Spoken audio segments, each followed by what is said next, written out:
Bayverse scaling. I have seen so many people complain about this that it's not even funny. With one particular victim of these extreme Bayverse downplayers being Optimus Prime, who I actually did scale a little while ago in a post, but no one really saw that. Now, most of you guys know me for my edits, so because of that, you probably know that while I prefer power scaling over battle analysis, I use a little bit of both, so that would include like strength, stamina, endurance, that type of stuff. So I'll go over that in the comments.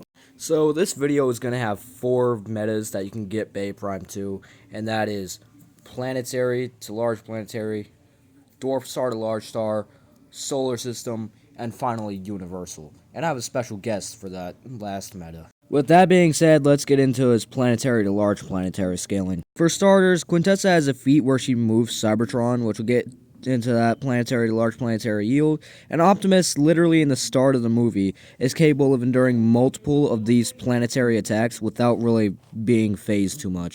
Then later in the movie, Optimus manages to endure an extremely prolonged one of these strikes and even sort of overpower it, which would scale his durability and attack potency to large planetary.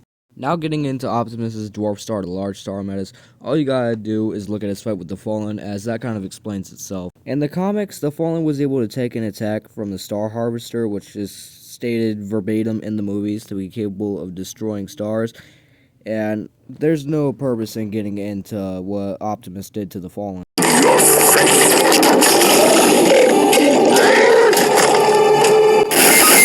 Now, before you come at me saying that the comics aren't canon, keep in mind that some of the events in the prequel comics are in fact canon. So, yeah, events like Shockwave killing Alita and the Fallen taking an attack from the Star Harvester are in fact canon. Now it's time for Optimus's solar system level scaling.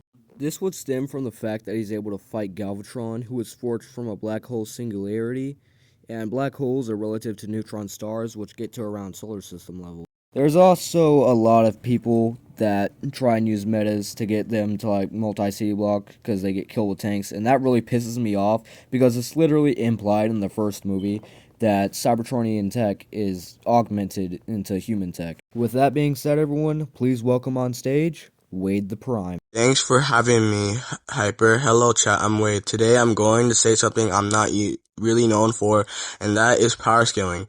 And I'm scaling none other than Optimus Prime. Starting off, it stated that his spark has exceeded the All-Spark itself, and the Fallen has stated that he's exceeded the All-Spark itself, who Optimus Prime himself is quite clearly, blatantly relative to. His speed is also no joke, as he is able to tag the Fallen, who is a trans-dimensional being who can leap across universes, and he can catch Megatron, who can fly across the galaxy, and he can move in stopped time. So yeah, take that, Flash. And before y'all say, oh, but Transformers get killed by humans, keep in mind the technology in the Bayverse is way more advanced than our humanity, which is implied ever since the first movie, where Simmons explained the human tech has been reverse engineered with Cybertronian technology alongside humans knowing the Transformers since the 60s. This is implied in Dark of the Moon. So, yeah. Thanks for having me, Hyper.